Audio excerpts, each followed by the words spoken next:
Okay. Well, good morning.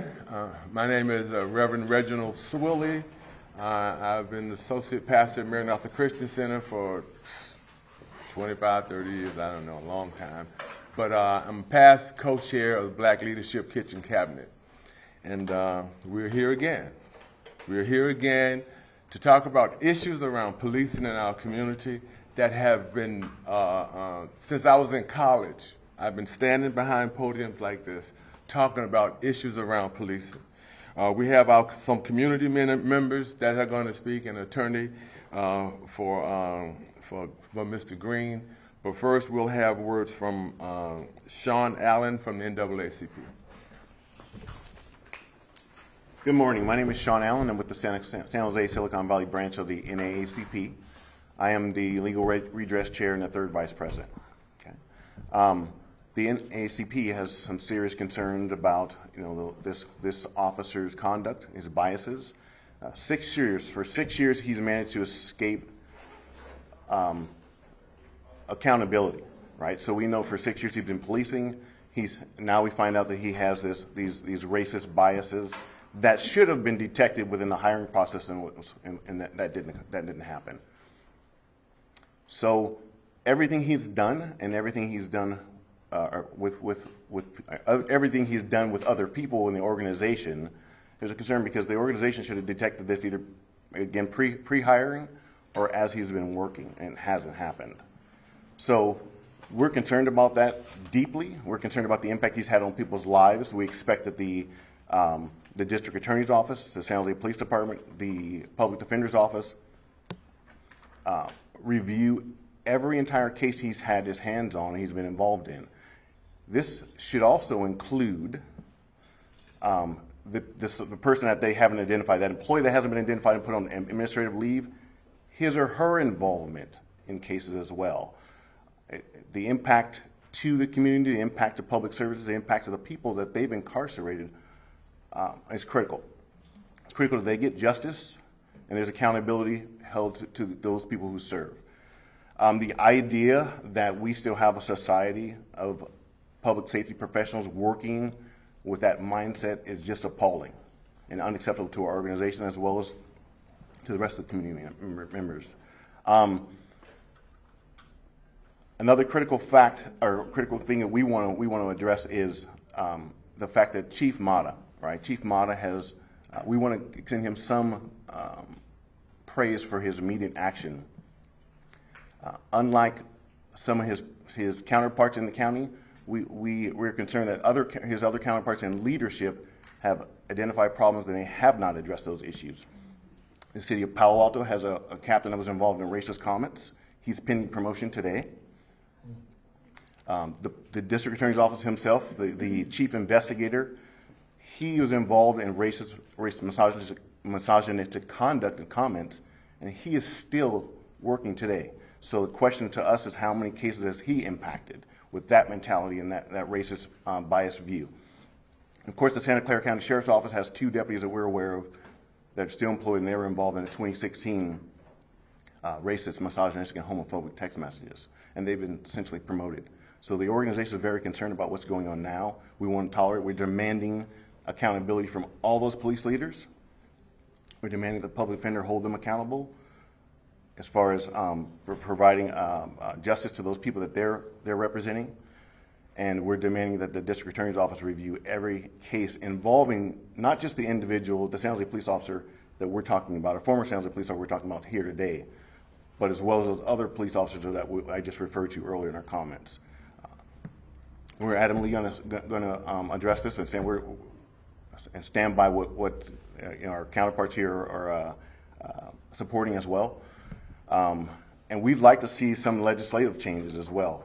It should be changes in the hiring process. When I say hiring process, today I spent a career in law enforcement, so today, as it stands today, if you meet the minimum requirements to be a police officer, you can be hired. You can fail the entire process post-hiring, so meaning the psychological, the background process in itself, you can fail and an appointing authority can still hire you. We want some accountability there, whether it's regards to post standards are set, so anyone who's attached to any type of racial, misogynistic, homophobic behavior or conduct pre-employment should never be allowed to be a police officer. If it's discovered after employment, those people's post certificates should be, post stands for Peace Officer Standing and Training, those post certificates should be suspended indefinitely. So we're hoping to work with our community, other community members to get that kind of, get someone to put on legislation so we can have that impact. There shouldn't be any biases in public safety professionals at all, fire, police, or anyone else that's involved in public safety. Thank you.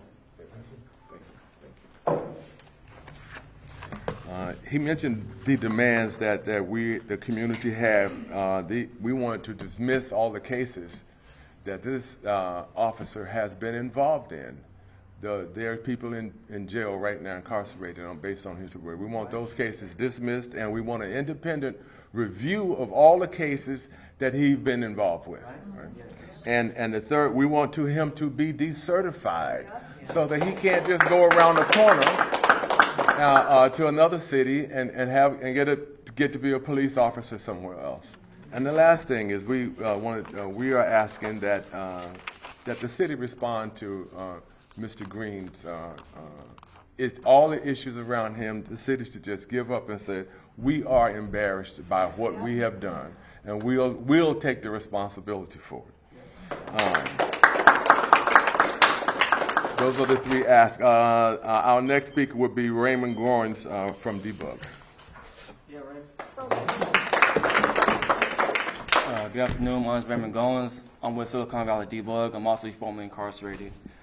Some of the demands that we have for Silicone Valley Debug is what the other two previous speakers stated. We demand that all cases that Officer McNamara was investigated or had anything doing with, that they be open for investigation. I know personally there's a lot of guys in prison right now who are in prison for faulty investigations, for crooked police, racist police. I know from experience that this is not something that's exception to the police field. This is the norm. Law enforcement is the only field of choice to where you could be openly racist, openly, misogynistic, and it's accepted. Where you could kill somebody and it's accepted, and you know that the district attorney will back you up. The local district attorney will back you up.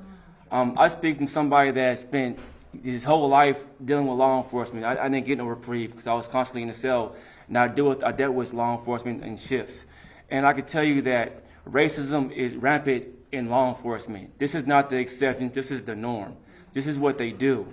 This is not this, to everybody's surprise, he said he hates black people.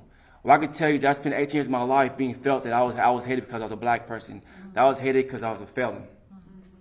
There's no way that this guy should have walked away from his office with being racist, and he's entitled to his pension and his retirement fund.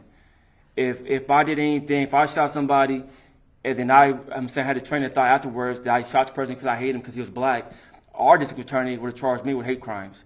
Our district attorney would throw me in jail, and I'd be in county jail fighting for my life. The Blue Clutch Klan here in Santa Cruz County is rampant, and we need to stand up against it. And I speak for the black community from San Jose. I'm from San Jose. I'm from the 408. I'm from the east side of San Jose. Born, raised, adjudicated, and I've been my whole entire life. They sent me to prison. This system has constantly always tried to kill the black community here. At first, it was with the three strikes law. They eradicated everybody in my community. Then they raised rents and started the gentrification process. Now my community here in Santa Cruz County is limited. We're short. There's more mixed breeds than there is full-blooded African Americans. This is what they do. My people run from this county because they fear that we're going to be incarcerated, and we're never going to jail. That's the generation that was above me. That's the legacy that they left for me, and I followed it. I'm asking the people of Santa Cruz County to step up and to rise against the police department and stand with your black community.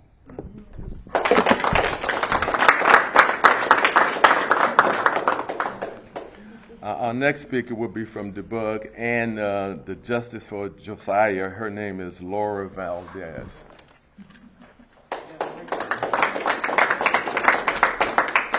Hi, everybody. I'm here today standing in support of Debug, NAACP. This racist text didn't surprise me. I know personally that the police are the biggest criminal gang in the United States because they could get away with it. We can't forget that this racist cop, we had many incidents last year where San Jose PD cops were getting busted left and right for things they were doing wrong, and yet they're still on the force. And we can't forget, this comes from the top chain of command down to the littlest guy, because we can't forget Segovia, who was trafficking fentanyl from the POA's office, and everybody excused her. We can't excuse this type of behavior by people who are supposedly supposed to protect and serve us. They're not a good example to our future generations of children, and they're dangerous. If they feel that way towards people and they are blatantly, they text it like nothing, that says they don't care, because there's no accountability. Once they are starting to be held accountable, they're going to change their mindset. Like their pensions, take them away. When they kill somebody, they don't get 2 weeks paid administrative leave. They need to take all that away. They need to start making them pay for their lawsuits out of their pensions instead of taxpayers paying for them. It's taxpayers are paying for these guys to protect and serve us, and then they're killing us, and then the lawsuits, and then it's like we're paying them to kill us, and then we're giving families money. That's not okay. This system is really messed up, and Matt Mahan needs to stop saying we need more police, because the ones we have here in Santa Clara County are not good cops. I'm sorry, you say there's a few bad apples. Well, we know that if you put one bad apple in a bunch, it ruins the whole bunch. And that's what's exactly happening. It needs to stop now. Thank you.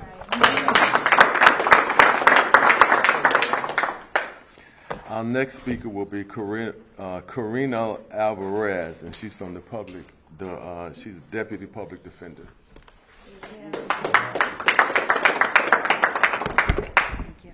The criminal justice system cannot continue to be infected with implicit bias, explicit bias, and racism.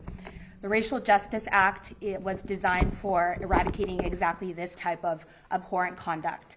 We at the Public Defender's Office absolutely reject, denounce, and we find former Officer McNamara's conduct repulsive, appalling, disgusting, and frankly, it's a community that's affected once again, and the African American community has already been oppressed, continues to be over-policed, and the time is now to stop.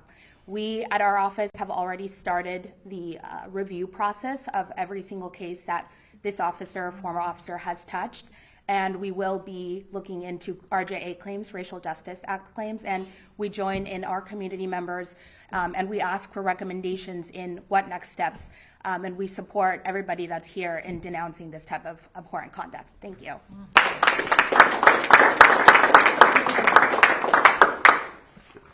I'm going to have Con Green's attorney speak in a minute, but I want our community to know. I get to be one of our community elders now. That the pain that we have been witnessing for all this young man's life, all his life, we are paying for people to protect us. We've been coming to the community saying, oh, you got racist cops. Oh, the system is wrong. Oh, and how long is it going to take before you believe us? Did it take this text for you to believe us? No, you didn't even believe us. The text spoke for us. Now, we have members of our community that has been upstanding, loyal servants to this community. And we have been telling you and challenging you for the last 40, 50 years in my lifetime. And we still have not been accepted. What is it going to take? It is to your shame that we can't sit down and say, can you really get all the racist cops out of your department? They know who they are. They work with them every day. They are people that investigate crime. They know what criminals look like. They know how to, they have instances where they can look at people and say, something's about to go down. It's in their locker rooms. And we still can't get this community to stand up and say, we will not counten this in our community. This young man, how would you like to be a little child coming up black in San Jose and nobody likes you when you walk in the room? This is what it plays out. He says he's been in jail much of his life, in and out of jail.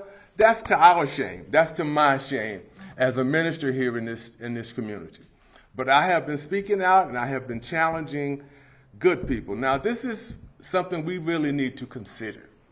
What we have been doing has not worked. Now, we We blame the chief, we blame the mayor, we blame the city manager. Those are the ones that hire these cops. The chief, the mayor, the city manager. The power is in that POA. We got to stop calling them a union. They are not a union. That's an association of men that protect each other, that we give the power to carry arms and control a community that they have shown disgust for. And the challenge is, when good cops walk into a room like that, 2 or 3 bad bullies can turn that guy around. 2 or 3 bad bullies can make the chief not get him fired because the POA comes to his rescue. There's challenges. We got to rethink this thing. This is not just in San Jose. This is all over the country. And my challenge is, why does this community accept this? These guys got power to rule over and kill black folks.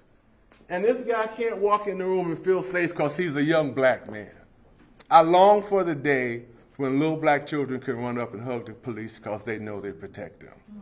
Little black children run away from the police because they know who they are. We have shown who they are over all these years. We have a challenge in front of us, San Jose. And it's not just San Jose, but it is in San Jose. How are we going to deal with bad policemen? Are we going to continue to elect them, infect everybody we hire, or are we going to be brave enough to stand up and say, this guy can't be in this department, and the rest of the cops back it up? The challenge is, we know how bullies act. We are confronted with bullies right now nationally. And they'll stand up and they'll get in your face and they're wrong and they're lying and everybody bow to them. That's why we have to look over our shoulders every time police come. We don't look over our shoulders because it's a good cop. We look over our shoulders because we don't know if it's a good cop or a bad cop. And we don't have a system that weed them out. And we don't have people brave enough to weed them out. It's to our shame that we are here again. I hope we can do better. My challenge is for San Jose, the Bay Area, and the whole United States to say, we're not going to put black people through this anymore. It's to our shame. Let's have a couple of words from Mr. Green's attorney, Dante Pointer. Thank you. My name is Dante Pointer. I am Keon Green's attorney. We are championing and seeking forth to vindicate his rights and to bring truth to the injustice that has taken place, that has personally affected him. He's the one that was shot. He is the one who had his name smeared across the news stations and the media by the police department saying that he was a suspect. He is the one who was chained to a hospital bed for 2 days at 20 years old and not allowed to call his mother or his father or anyone, nor were they allowed to even speak to their son after he had been shot 4 times by defendant Mark McNamara, who is now a disgraced police officer or former police officer. Mr. Green is the one who was forced to file a lawsuit because the police department and the city would not do right by him, because they stood by their officer, despite all of this evidence to the contrary, be it the video evidence, be it witness testimony. The police and the city knew that Mr. Green was a hero, that he was innocent, that he did not bring the gun into the taqueria, and instead that he was protecting, being courageous, and doing the things that we pay police officers for. He did it for free. Exactly. But the police department made him pay for it almost with his life. And so this is what we consistently see in terms of behavior. Someone much more smart and wittier than me once said, I don't necessarily believe what you say because I see what you do. And if we're seeing what the police department has done, despite what they have announced in their press release, that this is an isolated officer, an isolated incident, for those of us who have been just even casually watching and observing, we know that this same police department had a Facebook, essentially texting scandal just less than 2 years ago with officers who were exposed, expressing very much the same and similar type of vile, reprehensible, repugnant type of thoughts. Former officers who had finished their career. So how many lives have they ruined? How many men and women hours have they put people in prison to spend? And now we have a current, now he was allowed to resign. And I say allow because I understand how this could work and could have worked if, once again, we watch what the police department has done versus what they said. How did he know to resign hours before these text messages were going to be released? He must have been tipped off. If you really wanted to terminate him and show the community, the black community, that we should have trust in not only the chief, our district attorney, and the mayor, then he should have been terminated, and that letter to post asking for him to be decertified as a police officer should have been in the mail before he ever found out about the fact that he was going to be fired.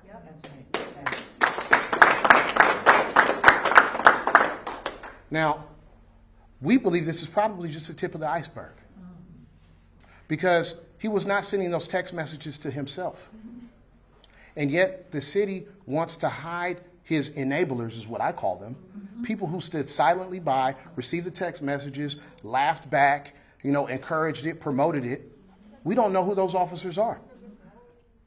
And I find it hard to believe that it was just one.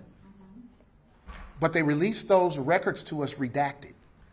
So once again, as the Reverend just said, when we are driving down the street and we're approached by a police officer, we don't know what's in that officer's heart. We don't know if they're pulling us over for a legitimate reason or they contrived a reason to make contact with us so that they can then play out their racial animus here on the streets behind a badge and a gun. So this is a very serious issue and a very serious problem that the police department and the city must root out.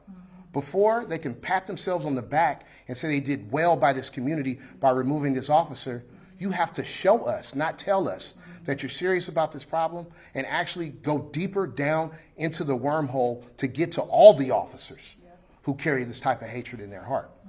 Because once again, and I will put this in a context. In 2006, the FBI, the Federal Bureau of Investigation, issued a report saying that white supremacists, white nationalists, and racists were infiltrating police departments nationwide. Now we have the receipts to show that it's not nationwide, it's right here in our front, in our backyard. And the question is, what is the chief, what is the mayor, what is the police union going to do about it? Are they going to stand by their man? Or are they going to stand with the community? Are you more interested in protecting an institution? Or are you more interested in protecting our society? That is the question that they must answer. And we're not going to listen to what they say. We're going to watch what they do. Thank you very much.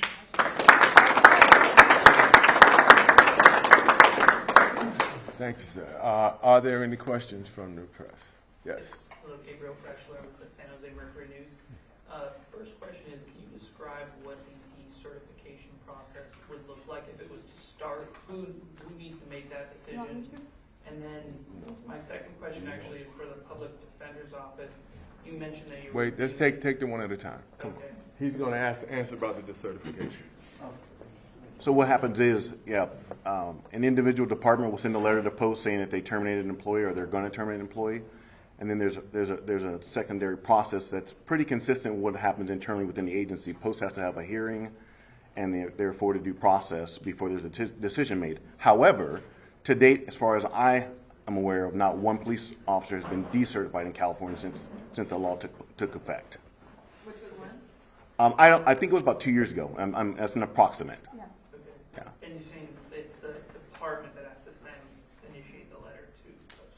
That's correct. That's correct. Anyone could do it. Yeah. Anyone can. Anybody from the community who knows of something that an officer's done and they know it's wrong, they can send a request to the post and say, we want this officer to look into being decertified. Thank you so much. And then second question for the Yes. Public Thank you. Defender's Office. You mentioned you're looking into cases involving this officer. Can you give us sort of a figure or anything to understand how many incidents or something that this officer may have been involved in? So the review began about 2 days ago, and we are starting with prioritizing cases that are coming up first. So I can share that a case came up today, actually, so I requested the dismissal yesterday of a prosecutor because former Officer McNamara is involved. So we prioritize taking action on the cases that are coming up, as in this week, before counting all of the cases. So I don't have a number for you, but I can tell you I have asked a deputy district attorney in this county to dismiss the case in the interest of justice, and in the alternative to pick a date so that we can engage in a Racial Justice Act motion. Can you tell us something about the case that you're talking about, the one you asked to have dismissed? What was? I can share that he was arrested for a greater crime than he was actually charged for. So he was arrested, I believe, for a robbery, and he was ultimately charged with vandalism and petty theft. And this happened in San Jose, what year? Or? It happened in San Jose, I believe, last year. And he's a minority? Today's client is black. What are the parameters, when you go back to review a case, what is it that makes it that you can say the officer affected this case in a certain way? What are you looking for? So my request in dismissing cases in the interest of justice is really just that, in the interest of justice. We believe that so the Racial Justice Act addresses implicit or unconscious bias along with explicit bias. What happened here is racism. There's no other euphemism for it. So we are asking that some cases be dismissed just in the interest of justice. The other process will involve reviewing cases under the Racial Justice Act, so it would be under Penal Code 745, and we would be asking for a dismissal under the Racial Justice Act. So you were asking for this case to be dismissed. You said what happened here was racism in this case you were referencing? Well, I believe that former Officer McNamara's involvement and what has surfaced indicates that he can't possibly be fair when there's someone involved that's a person of color. In this case, he is black. So based on that racism and based on what has surfaced, I did ask for a full dismissal. And in the alternative, we will be taking action under the Racial Justice Act, which is codified in Penal Code 745. Who at the DA's office did you contact for that? I believe it was, what is Tyrone's last name? Tyrone Wilson. Is there an estimate on how many potential cases could be impacted as a result of McNamara's behavior? I don't have an estimate for you. Sorry. Thanks, everyone. I think some of you may want to speak. Yes, the present co-chair of the Black Leadership Kitchen Cabinet just came in. Do you want to? Come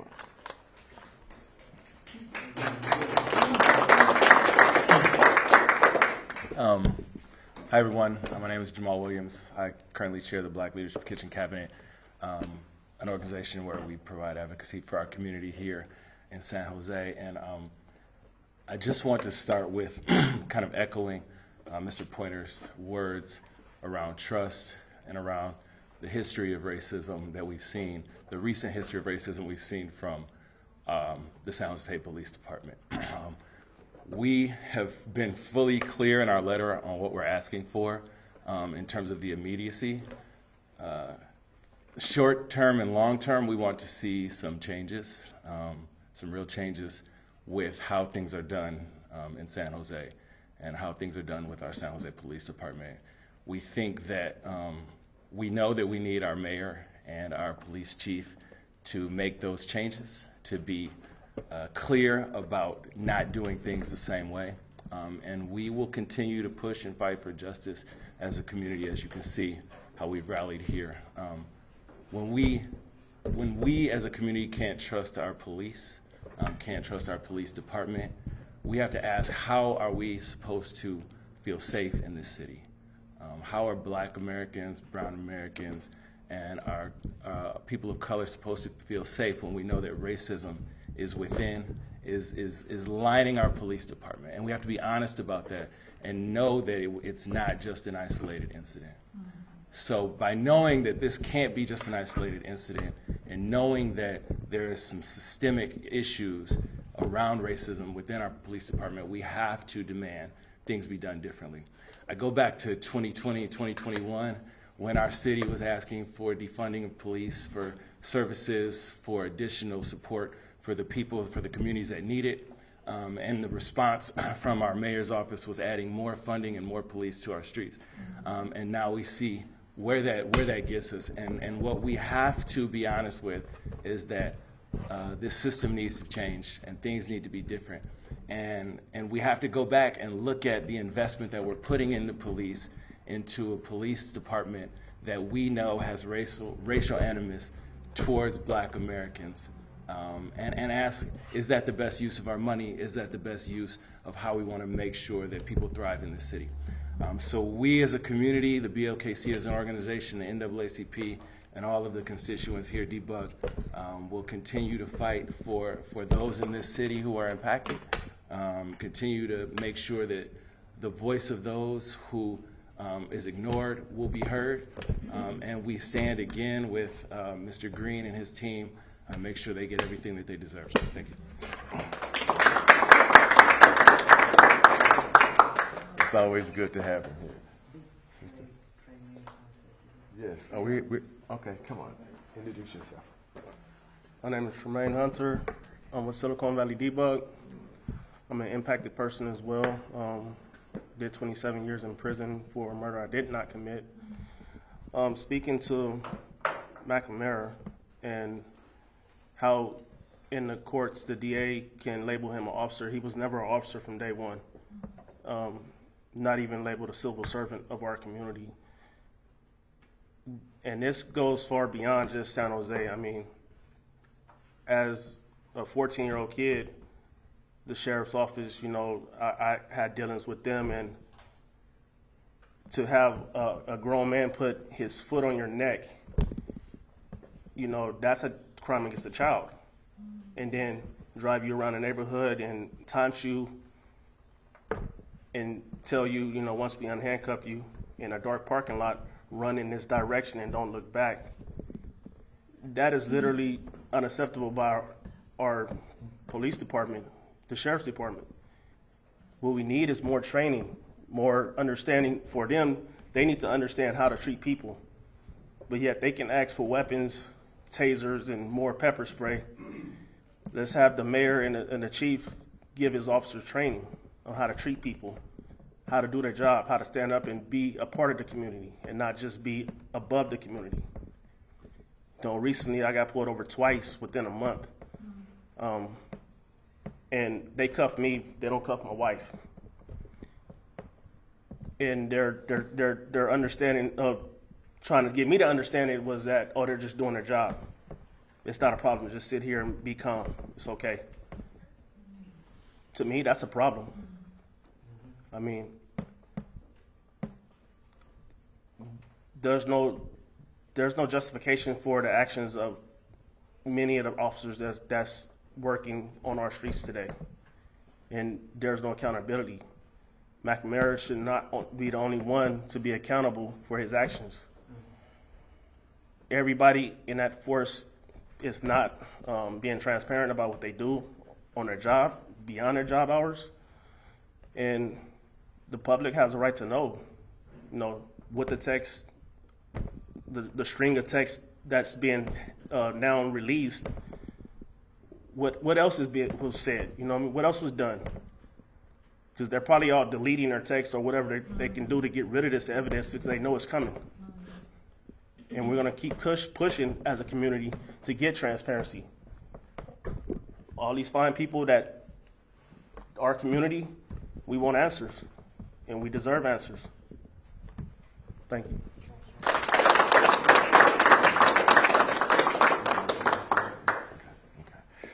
Well, yes, question. One more question. You talked about reform and change, which would include the chief in this, in a department that's rife with, which you say is racial bias at the least and racism at the greatest. Well, you know, go ahead. So the question is, does the chief need to be part of this? Do you need to look at a change in leadership?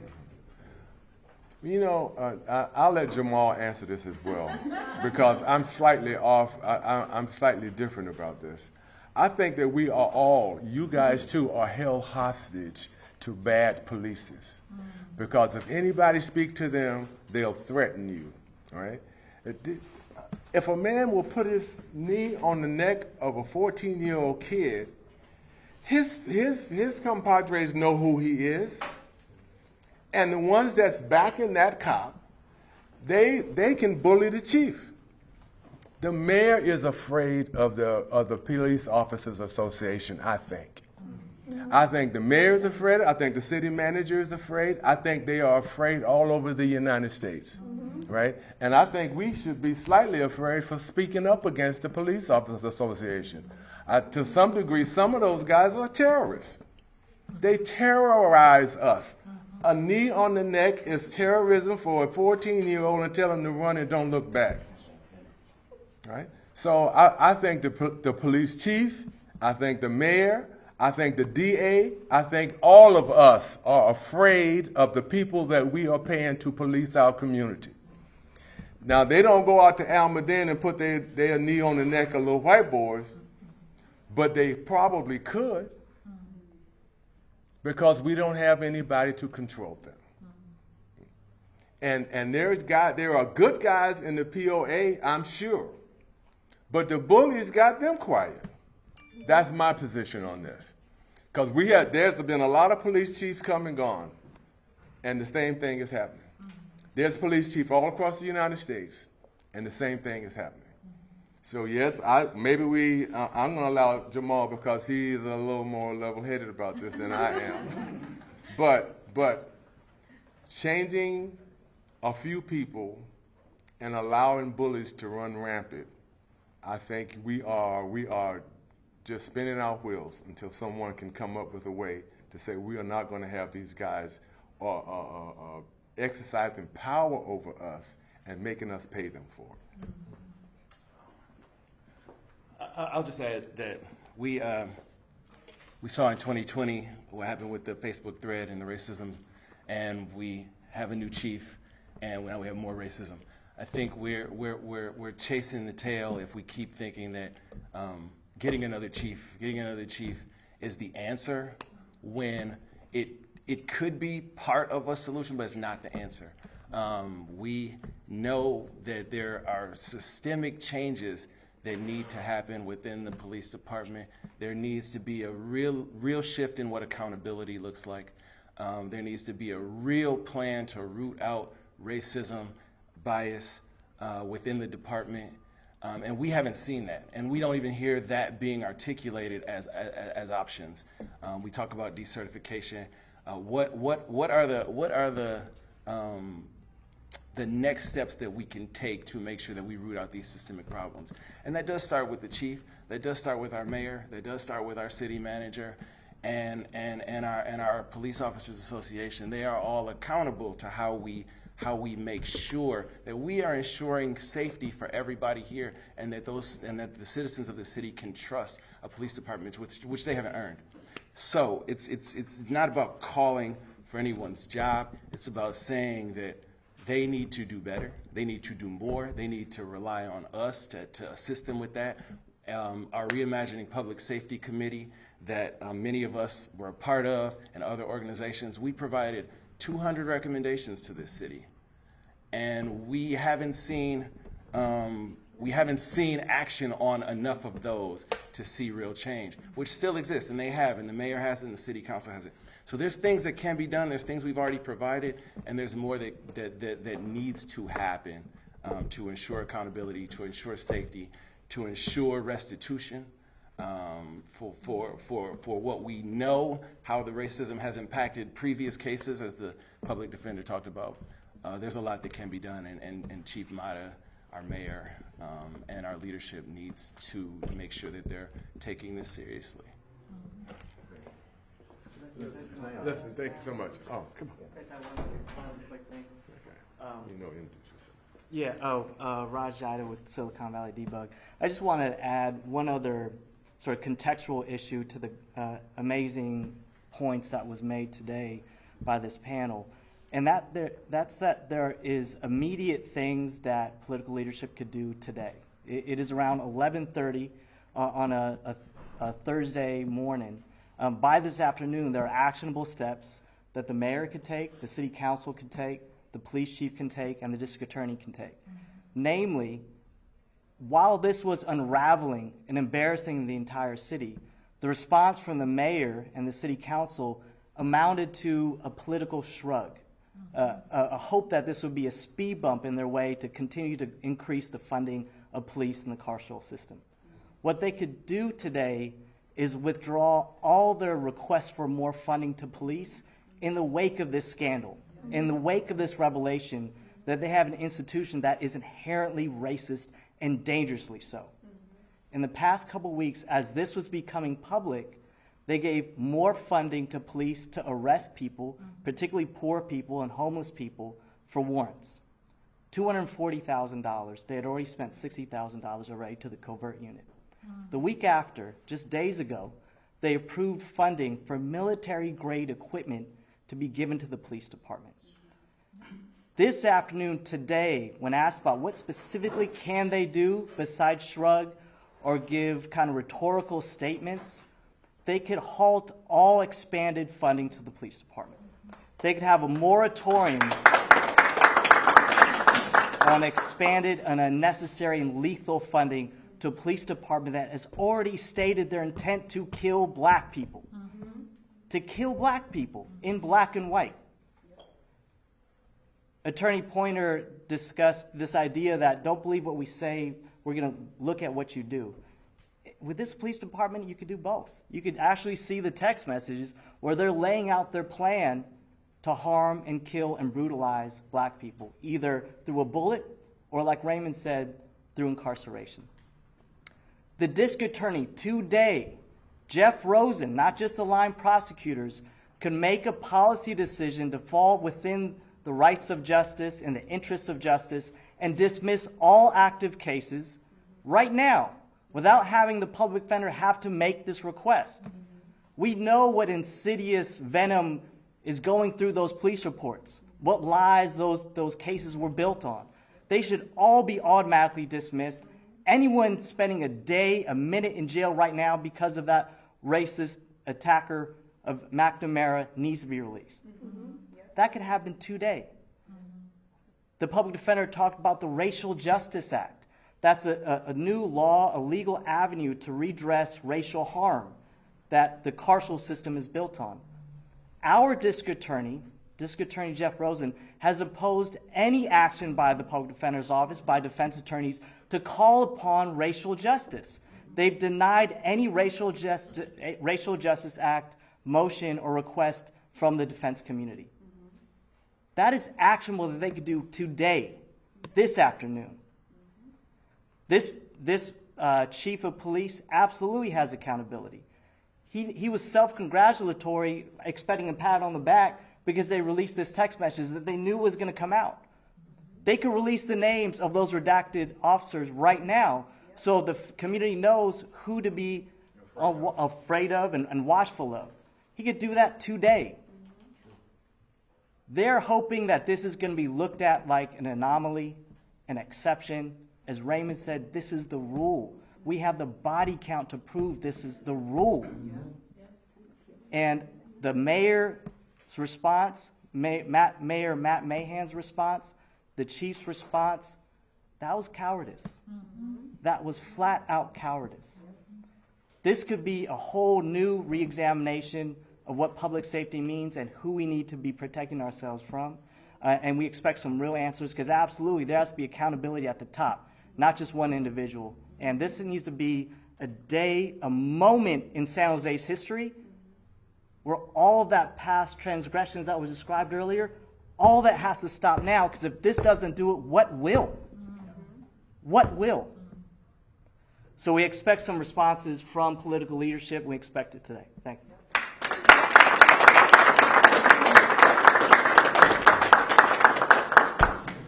In our attempt to try to build a cohesive society, this is what we do, right? We're trying to build a cohesive society around, we really live in an honor society. We're not safe here because all the police are so strong and got enough guns and we are fearful of them. We're not breaking into houses because we don't break into houses.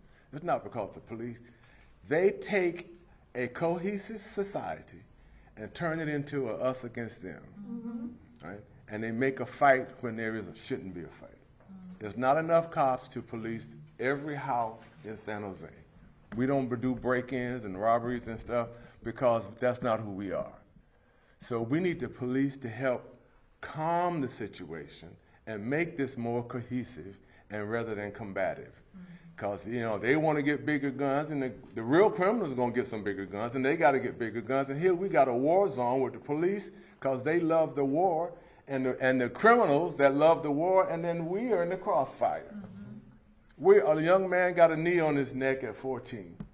And the young man been in prison in and out all his life because he's black.